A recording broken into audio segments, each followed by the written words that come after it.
Assalamualaikum warahmatullahi wabarakatuh. Dengan mewabahnya virus COVID-19 membuat kegiatan belajar yang biasa kita lakukan di dalam kampus tidak dapat dilaksanakan. Untuk memenuhi tugas mata kuliah Sistem Pengendalian Manajemen, kelompok 5 selaku penyaji materi untuk hari ini telah melakukan diskusinya secara online. Nah, untuk materi kali ini kita bakal membahas mengenai pengukuran dan pengendalian aset yang dikelola. Sebelum kita bahas materinya lebih lanjut, aku mau nanya nih sama kalian udah pada tahu belum pengukuran dan pengendalian aset yang dikelola itu seperti apa? Terus cara pengukurannya itu seperti apa? Kalau kalian belum pada tahu, coba simak video selanjutnya. Assalamualaikum warahmatullahi wabarakatuh. Perkenalkan, nama saya Adini Dwi Puspita, NIM 2017-331. Halo, nama saya Deovani Denirama Rustiana, NIM 2017-343. Ya, perkenalkan nama saya Fajrevi, NIM 2017-355. Assalamualaikum warahmatullahi wabarakatuh. Nama saya Usia Amalia Firdausi, NIM 2017-370. Saya Syarhani Sabila, NIM 385. Kelompok 5 sebagai penyaji materi akan mempresentasikan diskusi kelompok mengenai pengukuran dan pengendalian aset yang dikelola untuk mata kuliah Sistem Pengendalian Manajemen. Untuk yang pertama dibahas yaitu struktur analisis. Tujuan pengukuran penggunaan aktiva merupakan kesamaan dari tujuan pusat laba, yaitu untuk memberikan informasi yang berguna dalam membuat keputusan yang bagus mengenai aktiva yang digunakan dan untuk memacu para manajer agar membuat keputusan yang merupakan kepentingan perusahaan. Untuk tujuan pusat laba yang kedua yaitu untuk mengukur kinerja unit usaha sebagai suatu entitas ekonomi. Pengukuran aktiva yang digunakan yaitu kas, piutang, persediaan, modal kerja secara umum, properti pabrik dan peralatan, aset-aset yang disewakan, aset tidak terpakai, aset tidak berwujud, kewajiban tidak lancar, beban modal, serta survei-survei praktis. Pembahasan selanjutnya mengenai kas.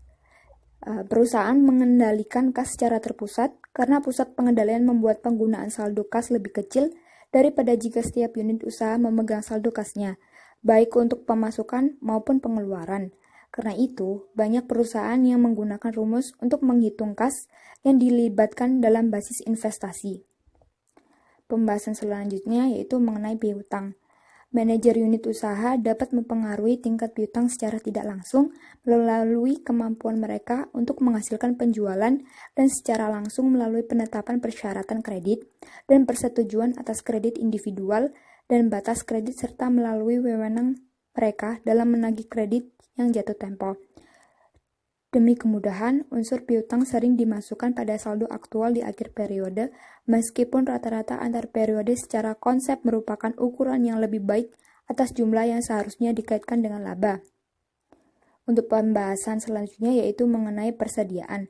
Persediaan diperlakukan sama seperti piutang, yaitu dicatat pada jumlah akhir periode meskipun rata-rata antar periode lebih baik secara konseptual. Jika perusahaan menggunakan LIFO atau last in first out untuk tujuan akuntansi keuangan, maka metode penilaian yang lain yang digunakan untuk pelaporan laba unit usaha. Karena saldo persediaan LIFO cenderung sangat rendah bila terjadi inflasi. Dalam kondisi-kondisi tersebut, persediaan harus dinilai pada biaya standar atau rata-rata, dan biaya-biaya ini harus digunakan untuk mengukur biaya penjualan pada laporan laba rugi dari unit usaha. Selanjutnya, saya akan membahas modal kerja secara umum. Perusahaan memasukkan seluruh aktiva lancar ke dalam basis investasi dengan tidak mengeliminasi kewajiban lancar. Metode tersebut datang dari pendapat motivasional jika unit-unit usaha tidak dapat mempengaruhi utang atau kewajiban lancar yang lain.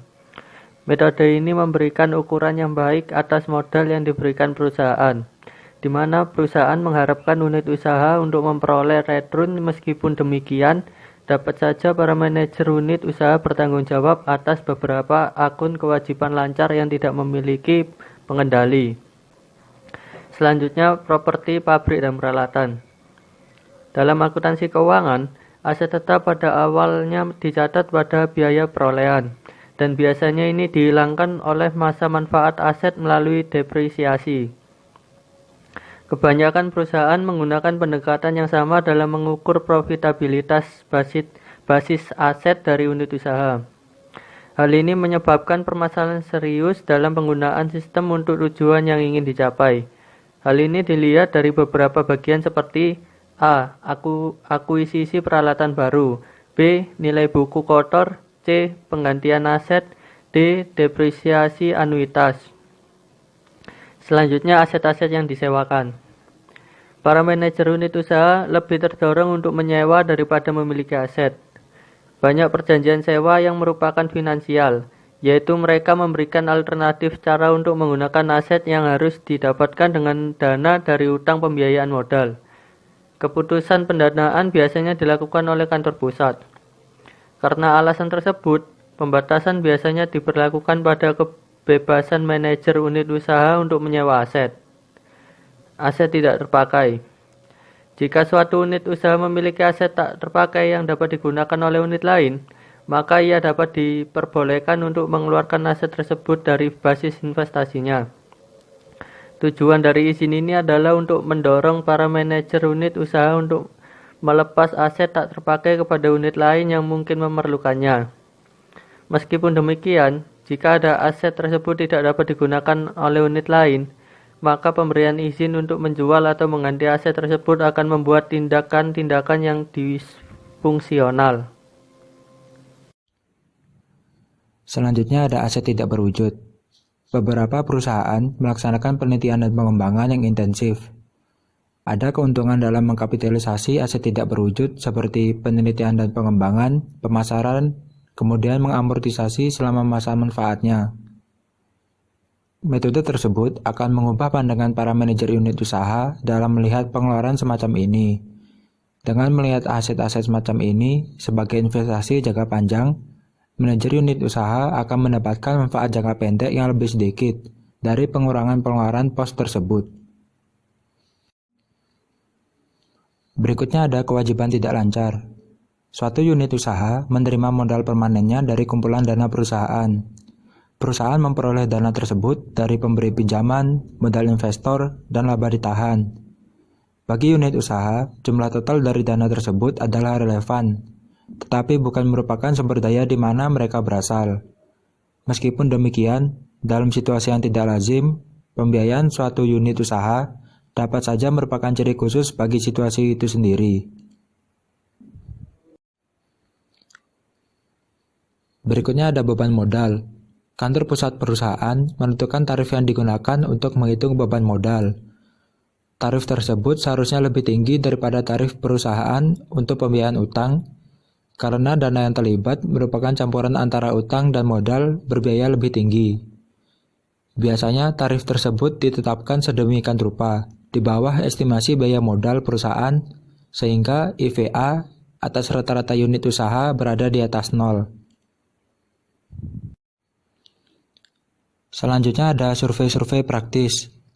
Perusahaan memasukkan unsur aset tetap mereka ke dalam basis investasinya pada nilai buku bersihnya. Mereka melakukannya karena ini merupakan jumlah di mana aset tersebut tertera dalam laporan keuangan. Sesuai dengan laporan keuangan tersebut, mencerminkan jumlah modal yang digunakan dalam divisi perusahaan tersebut.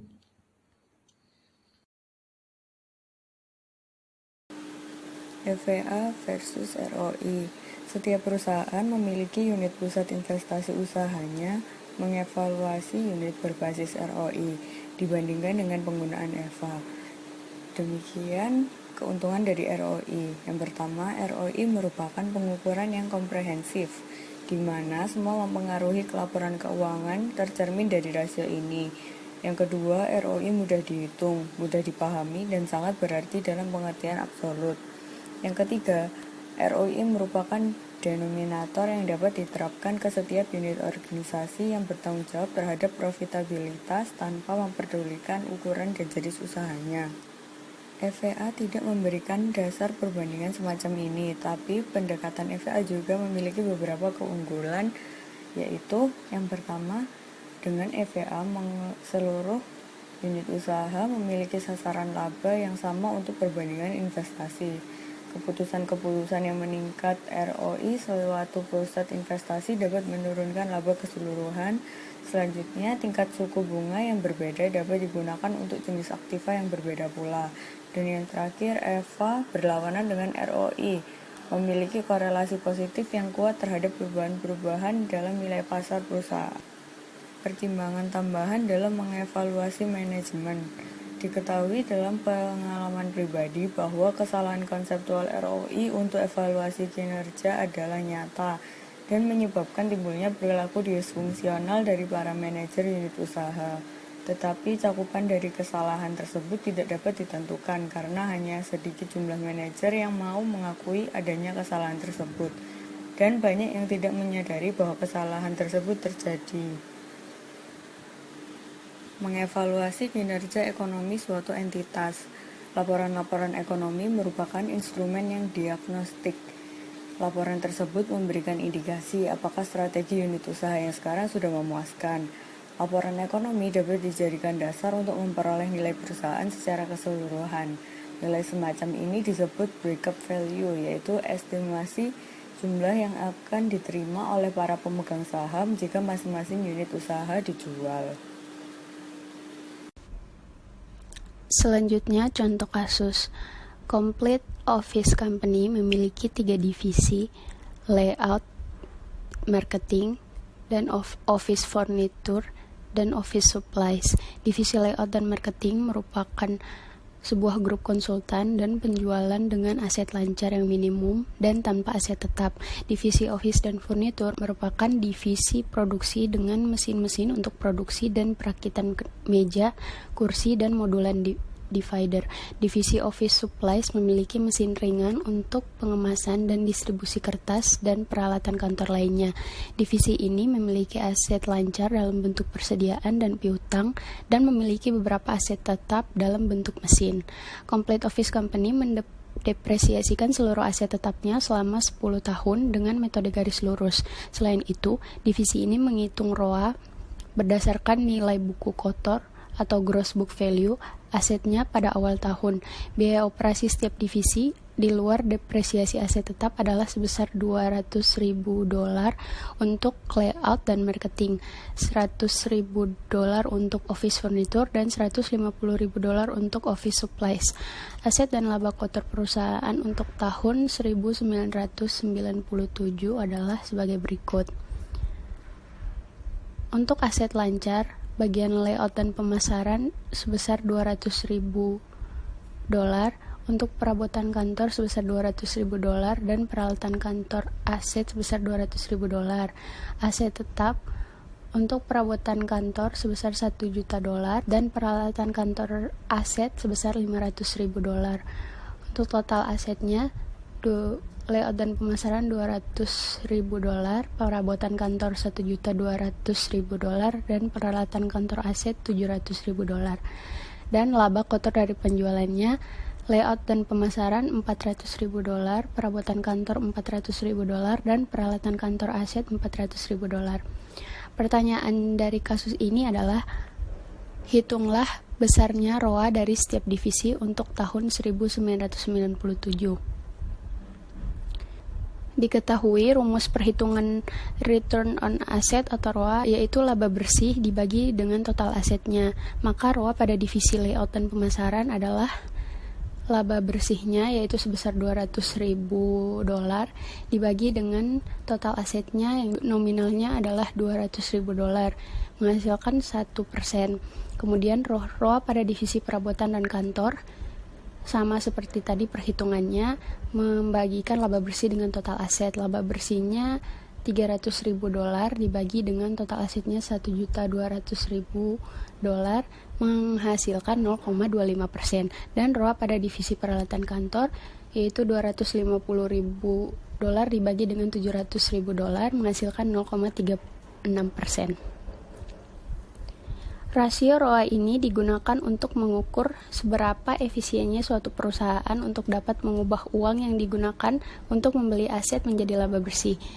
Dari perhitungan ROA pada ketiga divisi tersebut menunjukkan bahwa pada divisi layout dan pemasaran sebesar 1%, divisi perabotan kantor sebesar 0,25%, sedangkan pada divisi peralatan kantor sebesar 0,36%. Kesimpulannya, suatu tujuan penting dari suatu organisasi bisnis adalah untuk mengoptimalkan tingkat pengembalian atas ekuitas pemegang saham atau nilai sekarang bersih dari arus kas di masa yang akan datang. Sangat tidak praktis untuk menggunakan pengukuran semacam ini guna mengevaluasi kinerja para manajer unit usaha per bulanan atau kuartal. Menghitung tingkat pengembalian adalah pengukuran yang paling baik atas kinerja para manajer unit usaha.